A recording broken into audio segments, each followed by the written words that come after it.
Stories Philippines Podcast.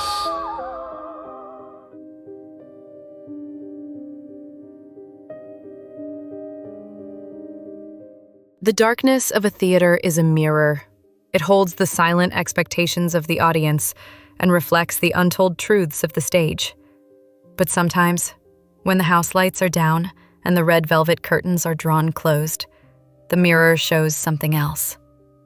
The blood and dust of history.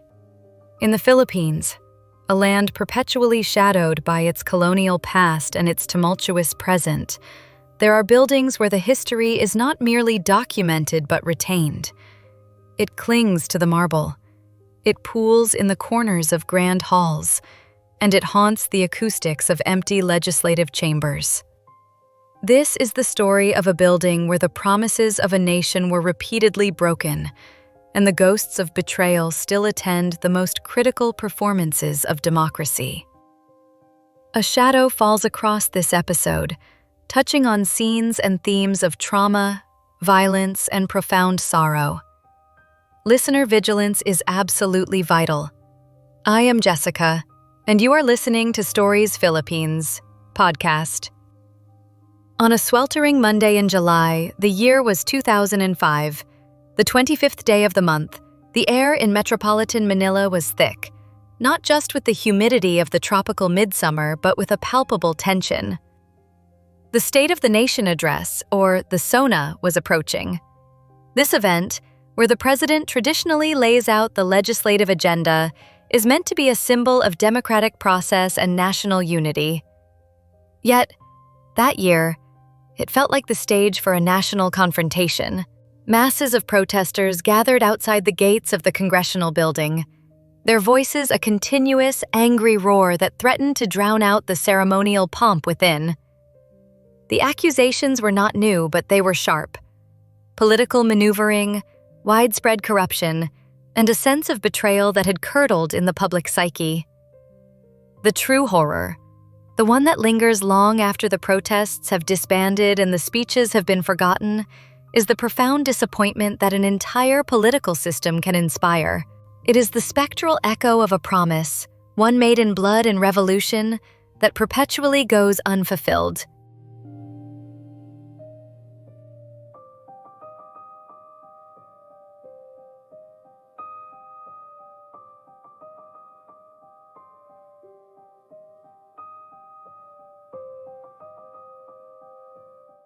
Within the opulent, heavily guarded halls of the legislative building, a different kind of darkness was at work. These structures, whether the original historical legislative complex or the subsequent halls of Congress, are repositories of concentrated national grief. They have been the silent witnesses to centuries of political drama, of deals struck in hushed corners, and of the casual destruction of human hope. It is a tradition in the Philippines, one that stretches back to the earliest Spanish-era structures and follows through to the modern high-rise government offices, that buildings of power are also places of profound haunting. They absorb the energy of intense emotion. In the halls of Congress, that emotion is the concentrated anguish of a nation. Whispers abound among those who work late. Stories of restless spirits and fleeting shadows that move through the corridors, ghosts of those who were oppressed, those who were cheated, and perhaps those who wielded the power itself. Imagine a security guard, alone on the graveyard shift, patrolling the halls where billion-peso budgets are debated. He hears the unmistakable click-clack of a typewriter late at night, emanating from an office upstairs that he knows to be empty. This is not the sound of a modern computer keyboard. It is the heavy, deliberate drumming of an old mechanical machine, perhaps one that witnessed the drafting of the most corrupt or the most revolutionary bills. It is a detail shared by a listener named Raptors, whose story of the haunted municipal hall included this very detail: the sound of phantom typing in the dead of night, suggesting unfinished business, an eternity of bureaucratic sorrow. This phenomenon is not isolated. It mirrors a belief seen across the world, from the old Houses of Parliament in London to the Capitol building in Washington, D.C., where high-stakes politics and historical trauma have imprinted themselves on the very structures of governance. These aren't just buildings. They are emotional conductors, amplifying the energy of every lie, every truth, every moment of profound moral compromise. The dark history of this political landscape, full of broken promises, sets a stage where other, more intimate forms of terror can thrive, often hidden in plain sight, protected by a culture of denial. The listener who calls herself Jenna sent a story that peels back the layers of this societal trauma, showing how betrayal can manifest not just on a national scale, but in the most personal and terrifying way. Jenna worked at a town hall, a municipal hall, in her province of Pangasinan. She describes herself as noticeable, a fact that, for some, is an invitation for darkness. She had been a victim of violence, yet for others in her community, she felt like she was not believed. This lack of validation, this societal dismissal, is a horror in itself.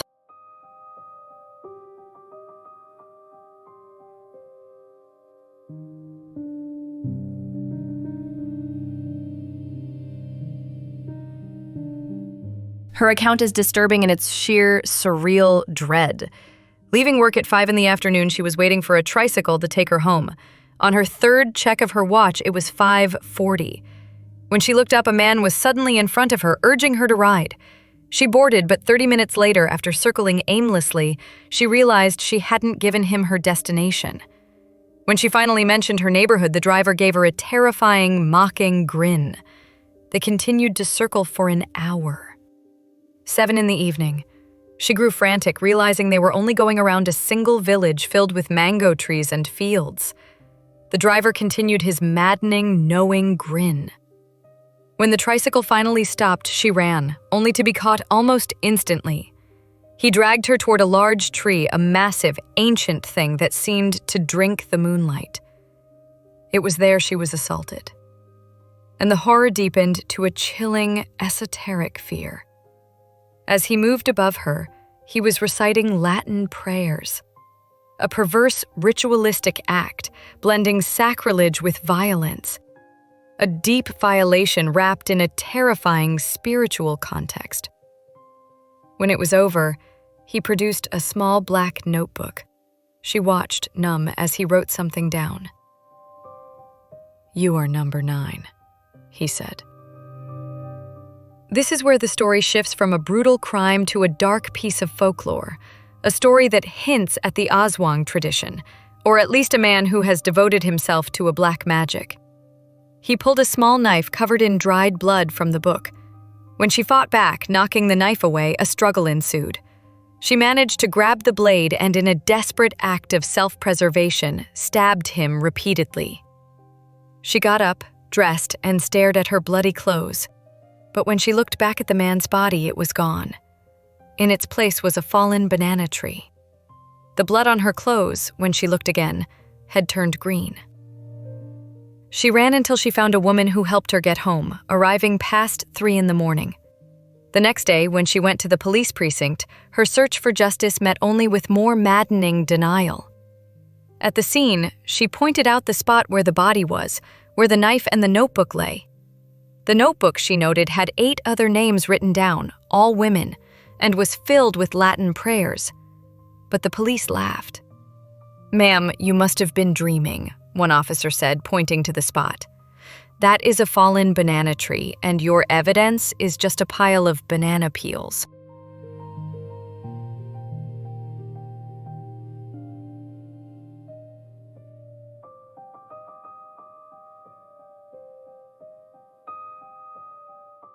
At the town hall, when they played the security footage, she saw the tricycle clearly, she saw herself getting in, but the police simply shook their heads.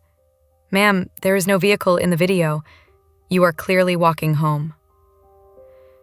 Jenna's chilling experience is a tale of an encounter with something not fully human, a rapist who is also a man of dark ritual, turning flesh to foliage to escape justice, a classic folklore motif that prevents the physical evidence from being collected.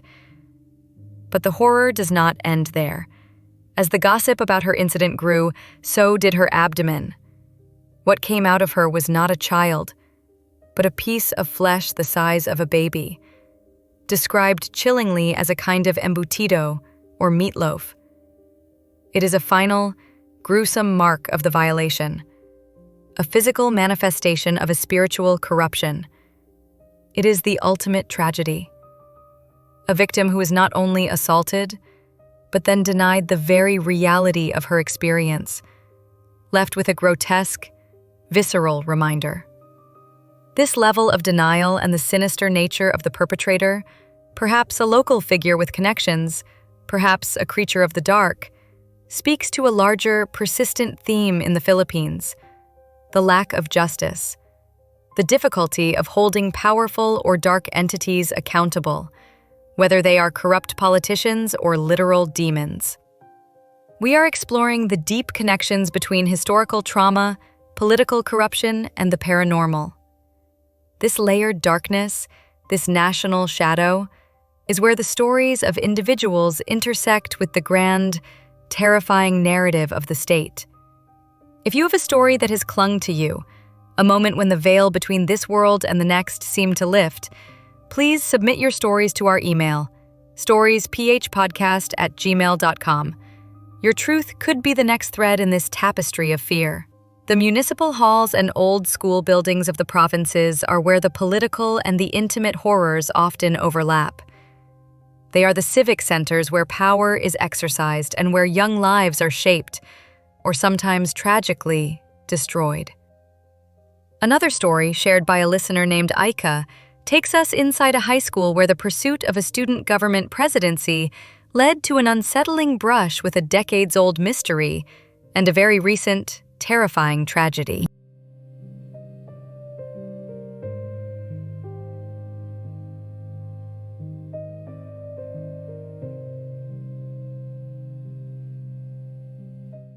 Aika had just won the election for Supreme Student Government President. To celebrate, she and her friends, all newly elected, decided to hang out in the school's old building. It was a structure long out of use, facing the school chapel, now serving as a storage area for broken furniture and old books. The rule was clear: students needed to be gone before 6 in the evening. Aika, upon reflection, realizes there might have been a deeper, more sinister reason than just safety. They settled on the second floor, a room full of discarded chairs. Aika was the last one up, having fetched their snacks. On the stairs, she passed the guard, Mang Andoy, whom she greeted. He was unusually silent, distant. She brushed it off as fatigue. As they celebrated, they heard the sounds of someone sweeping and pouring water, as if cleaning. It was close to 5 o'clock. Who would be cleaning a storage room at that hour? When they checked, no one was there. They returned to their celebration, trying to ignore the strangeness. Then, Aika's friend Yana whispered to her, "She is calling you. Help her." Aika assumed Yana was trying to scare her and ignored it, but the fear became more personal. Aika started hearing a faint, indistinct moaning, a woman's quiet whimper. She thought she was the only one hearing it, concluding it was her imagination. As the clock ticked past 6:30, they decided to leave, but before they could, a friend began to tell the story of the old building. It had been closed because a student had been assaulted there, and the main suspect was the school guard, Mang Andoy, who supposedly took his own life in the same building afterward. Aika was stunned. She had just seen Mang Andoy on her way up. She kept quiet, shaken, until she was on a public jeepney ride home. That's when she ran into her friend Yana, the one who had whispered the chilling words. "Hey, sorry I couldn't join you guys," Yana said. "I had to go out with my mother, but congratulations." Aika's blood ran cold. If Yana had not been with them, who had sat next to her? Who had spoken those words? "She is calling you. Help her." The spirit of the girl who had suffered a great injustice was still reaching out.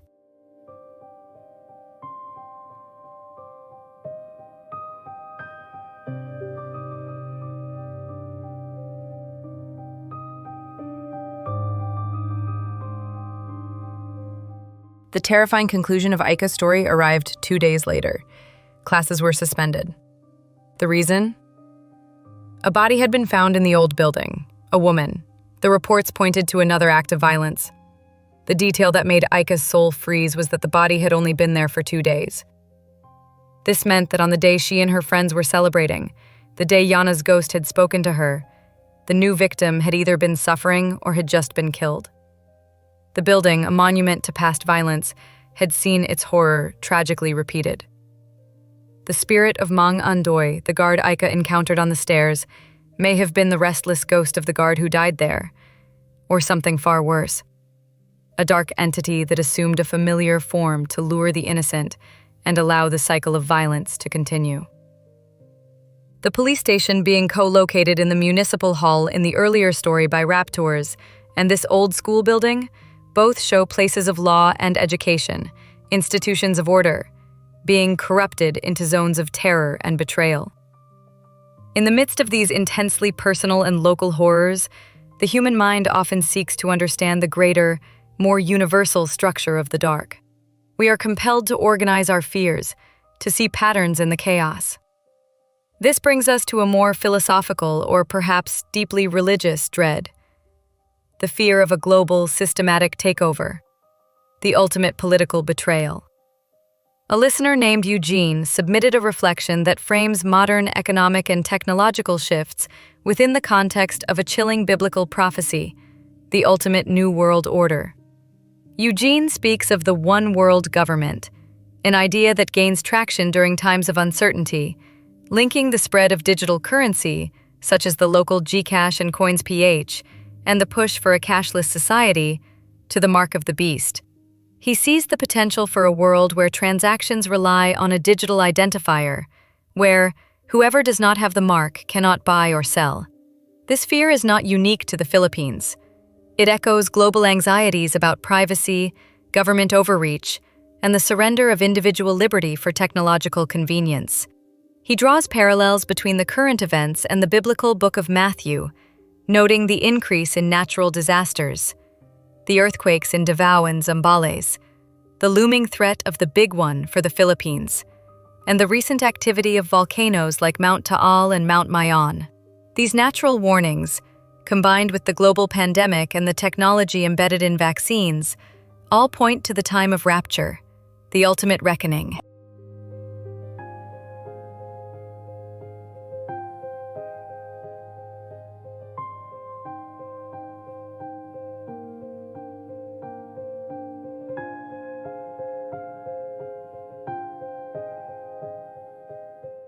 This anxiety represents a theological insight into the national psyche. When the physical world, the halls of government, the streets of the city, the very earth beneath your feet, feels increasingly unstable and corrupt, the only place left to look for a reliable structure is the divine. It is a spiritual parallel to the political longing for an unbetraying leader. This fear of a systematically controlled world, where humanity is tracked and judged by a digital mark, is the modern folklore of global betrayal. It suggests that the corruption witnessed in the municipal hall and the legislative chambers is merely a local reflection of an impending, final, and universal deceit. The search for justice, for a moral balance in a world that feels endemically unfair, often leads to horrific discoveries, truths too difficult to bear. The next story, submitted anonymously with the signature DAB7, describes a profound moral horror that eclipses the supernatural, one that is tragically common in places where power is unchecked. The storyteller is currently in the province and recounts a conversation he had the previous night. It is a raw, disturbing account of a crime where the perpetrator's name is a synonym for power. The son of a former local governor, referred to as mayor. The victim was a young woman with mental disabilities, often seen wandering at night. A group of men, high on drugs, encountered her one night in April. The story comes from the perspective of one of the accomplices. What follows is an account of extreme, calculated violence. It begins with the victim being assaulted by the group. Then, the crime escalates into a premeditated act of elimination. According to the account, The mayor was the one who pulled the trigger, ensuring her silence, and threatening the others with the same fate if they reported him. The desperate attempts to dispose of the body are gruesome and chaotic. They first tried to force the body down a toilet in a friend's house, an act of sheer, panicked depravity. When that failed, they went to a forest. It was there, in a state of drug-fueled madness, that the mayor became utterly monstrous. He found a piece of bamboo and, to ensure the victim was truly dead, he ordered the others to use it to impale her. Then, he doused the body with gasoline and set it ablaze.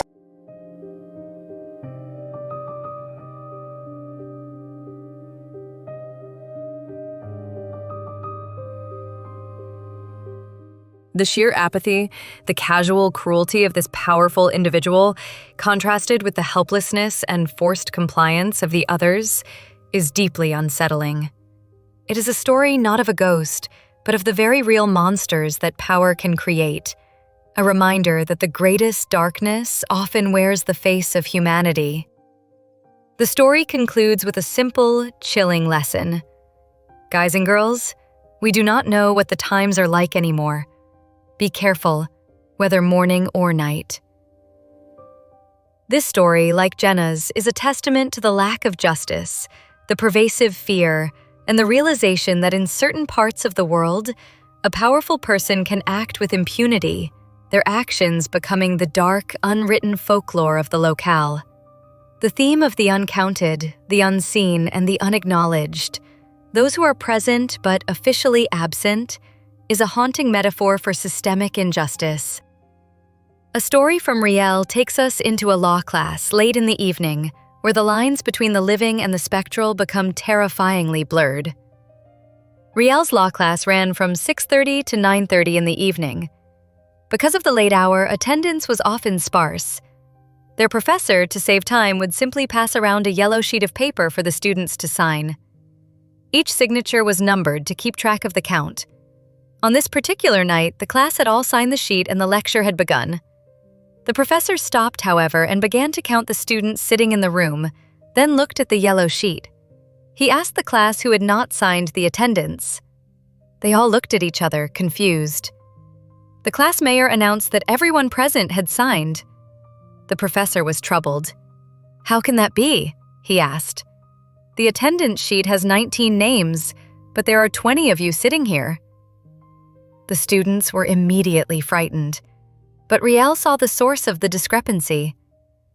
The professor, in counting, had missed the woman who had been sitting behind him the entire time, a figure that only Riel could see. The uncounted student, the phantom who slips into the classroom, is a chilling detail. Is this the ghost of an earnest student whose life was cut short, whose education and future were taken away? Or is it an entity that merely wishes to be acknowledged, demanding a place on the official record? In a society where names on a list often determine a person's worth, their salary, or their very right to exist, the ghost who demands attendance is a profound cultural commentary on the need for validation.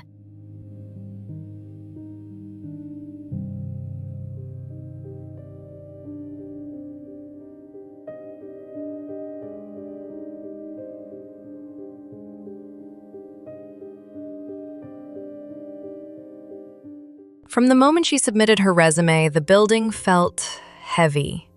The dark canteen, the long, shadowy hallway of the second floor, all felt like scenes from a horror film. She felt a profound heaviness, an awareness of an unseen presence. She saw a small white figure in the corner of the canteen. As a trainee, the encounters intensified. During a break, she saw a large, 6-foot-tall black figure, his back to her in the kitchen. When she mentioned it to a canteen employee, the employee simply asked, "Did you see him?" The casual confirmation from a local made the terror worse. The most unnerving moments came when she was alone. While working late during an employee medical day, she saw a man standing directly behind her in the mirror's reflection, facing the door. She couldn't move or scream. The body was masculine, but she couldn't make out a face. A classic ghost of a strong, silent laborer, perhaps, or a predatory spirit. After being hired, the experiences became more intrusive. One evening after leaving the pantry, she saw a figure standing in the doorway, seemingly about to enter, causing her to run in terror. The most unsettling, almost playful torment was the sound of a lullaby, a la la la la la, whispered directly into her ear, a sound no one else could hear. Later, while working late with a female colleague, a small, childlike figure was seen playing, passing back and forth in the reflection of a mirror on her desk. When she put the mirror face down, she heard a distinct psst hiss from her left ear. She screamed, but her colleague heard nothing. The constant sensory details of this place are a testament to its haunting. The smell of a fish sauce factory, Patti's, near the trees at night, the stories of a mother and child searching for the clinic at midnight, and the general presence of lost souls in the plant, possibly the victims of workplace accidents crushed by the large steel beams. This location, like the legislative halls and the old school building, is a landscape of trauma, where the material world of production and profit is saturated with the pain of human sacrifice. We have walked through the grand halls of political betrayal and the intimate terrors of personal violence. We have seen how the search for justice is often met with denial, and how the architecture of power, be it a Congress, a town hall, or a factory, becomes a permanent repository of a nation's unresolved pain. The ghostly legislator still types out his unfinished, corrupt decree. The demonic rapist turns his crime scene into foliage. The uncounted dead demand their place on the attendance sheet. The quiet, kneeling ghosts attend an endless service in the church. And the silent laborers of the factory wander the halls, their work eternally unfinished.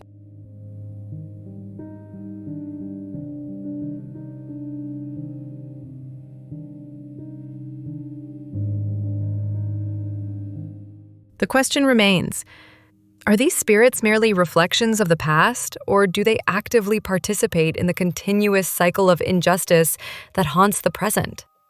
Does the deep-seated political corruption in the Philippines not just create ghosts, but is it sustained by them? Is the broken promise of a better tomorrow the ultimate spiritual sacrifice that keeps the darkness in power? If you are compelled by the stories we share and wish to help us continue this journey into the shadows, you can find show notes and support options in the description and access exclusive content on Patreon.